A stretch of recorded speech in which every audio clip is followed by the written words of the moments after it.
Psalmi 1. Vanhurskaan tie ja jumalattoman tie. Autua se mies, joka ei vaella jumalattomien neuvon mukaan. Ei viivy syntisten tiellä, eikä istu pilkkaajien parissa, vaan on mieltynyt Herran opetukseen ja tutkii sitä päivin ja öin.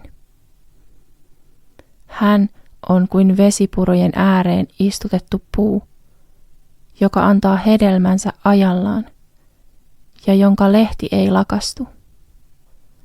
Kaikki, mitä hän tekee, menestyy. Niin ei ole jumalattomien laita, vaan he ovat kuin akanat, joita tuuli lennättää.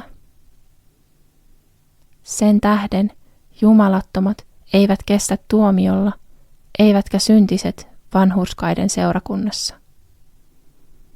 Sillä Herra tuntee vanhurskaiden tien, mutta jumalattomien tie vie tuhoon.